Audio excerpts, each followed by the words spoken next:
কোকৰাঝাৰৰ স্বাস্থ্য বিভাগৰ ফুফুলা স্বৰূপ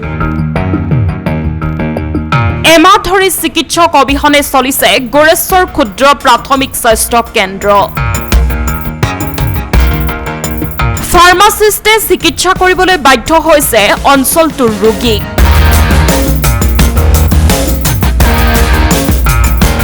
স্বাস্থ্য কেন্দ্ৰটোত নাই এম্বুলেন্সকে ধৰি পৰ্যাপ্ত ব্যৱস্থা। বিটিআৰ প্ৰশাসনৰ স্বাস্থ্য বিভাগৰ গুৰুত্বহীনতাৰ বাবে এতিয়া দুৰ্ভোগত ভুগিছে অঞ্চলটোৰ ৰাইজে। স্বাস্থ্য কেন্দ্ৰটোত নিযুক্ত হৈ থকা দুগৰাকী চিকিৎসকৰ এগৰাকীৰ কাৰ্যকাল উকলি যোৱাৰ লগতে আনগৰাকী স্বাস্থ্য কেন্দ্ৰটোৰ স্বাস্থ্য বিষয়া ডক্টৰ নুৰ ইছলাম এমাহ ধৰি ছুটীত আছে। ফলত বিগত এমাহ ধৰি ফাৰ্মাচিষ্ট মেহেৰ আলমে চিকিৎসা কৰি আহিছে স্বাস্থ্য কেন্দ্ৰটোলৈ অহা ৰোগীসকলক। আনফালে স্বাস্থ্য কেন্দ্ৰটোৰ পৰিৱেশ কদৰ্যময় হৈ পৰা পৰিলক্ষিত হৈছে। ফাৰ্মাচিষ্ট পোষ্টত আছোঁ। বৰ্তমান কাম কৰি আছোঁ, যিখিনি পাৰবিলাক কৰি আছোঁ। ৰাইজৰ সেৱা যিখিনি কৰিবলৈ কৰি আছোঁ, ৰাইজৰ যাতে সুখ শান্তি দিব পৰা তাৰ কাৰণে পৰাপক্ষত চেষ্টা কৰোঁ। আৰু বৰ্তমান আমাৰ ইনচাৰ্জজন ছুটীত আছে, 1.5 মাহমান হ'ল নাই। আৰু নতুনকৈ আমাৰ যদি 1 বছৰ ডাক্তৰজন আছিল, তেখেতৰ কাৰ্যকাল উকলি যোৱাৰ পিছত আকৌ নতুনকৈ এজন দিছে, তেওঁ সোমবাৰৰ পৰা জইন কৰিব। মই ফোন কৰিছিলোঁ অলপতে, তেখেতে সোমবাৰৰ পৰা আহিব। আৰু কিমান নতুন যিজন আহিব ডক্টৰ তেওঁ এবছৰীয়া হ'ব নেকি? হয়, এবছৰীয়া হ'ব। তেওঁৰ নাম ডক্টৰ ৰাহুল দাস, শুৱালকুছিৰ পৰা আহিব। শুৱালকুছি বংশ।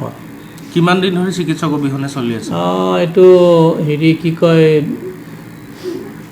প্ৰায় 1 মাহ বা 1.5 মাহমান হৈছে আৰু কি। কাৰণ নতুনকৈ যিজন পুৰণা এজনী 1 বছৰ আছে, তেওঁ কাৰ্যকাল উকলি গ'ল, তেওঁ গুচি গ'ল। এতিয়া ছাৰেও আমাৰ ইনচাৰ্জৰ ছুটীত থকা কাৰণে আহিব পৰা নাই। এইটো উপায়ন্তৰ হৈ মই চলাব লগা হৈছে, কাৰণ মেডিকেলখন তেনেকৈ থাকিব দিব নোৱাৰি ন।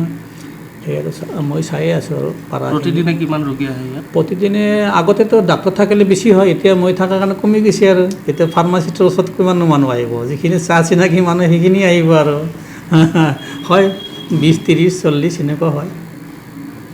এভাৰেজ 15-20 হয়। আৰু ল'ৰাজন তাৰমানে জ্বৰ, আজি 3 দিন ধৰি জ্বৰ হৈ থকাৰ কাৰণে মই ভাবিলোঁ কি ল'ৰাজনক ডক্টৰক দেখাওঁ বুলি কিনে আজি লৈ আহিলোঁ ডক্টৰজন।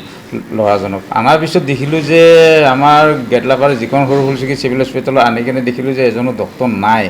নোহোৱাৰ ফলত মই ধৰি গুচি গ'লোঁ 30 বেড হস্পিটেল। 30 বেড হস্পিটেল দেখিলোঁ, তাতে এজন ডক্টৰ চক্ৰৱৰ্তী ছাৰ, তাতে পেচেণ্ট বহুত দেখা পায়। মই ভাবিছোঁ কি তাত নেদেখাওঁ, আমাৰ গেটলাপাৰত আমাৰ যিহেতু আমাৰ আলাম ছাৰ থাকে, 24 ঘণ্টা আলাম ছাৰক পোৱা যায়। গতিকে আলাম ছাৰৰ ওচৰত তেখেত আমাৰ ফাৰ্মাচিষ্ট বিভাগৰ যদিও তেখেতে প্ৰায় বহুত ৰোগী চোৱা চিতা কৰি আছে আজি বহুত দিনৰ পৰাই। সেইটোৰ কাৰণে আলাম ছাৰৰ ওচৰতে ৰিটাৰ্ণ মই বেগ হৈ আহি কিনে আলাম ছাৰৰ ওচৰত দেখালোহি। আলাম ছাৰ এইখিনি। তাৰপিছত মই এটাই বেয়া লাগিছে যে আমাৰ এই চিভিল হস্পিটেল, গোৰেশ্বৰ চিভিল হস্পিটেলত এজনো ডক্টৰ নোহোৱাকৈ এখন মেডিকেল চলি আছে। তাৰ বাবে খুব দুখিত। আমি গোৰেশ্বৰ জনসাধাৰণ খুব দুখিত।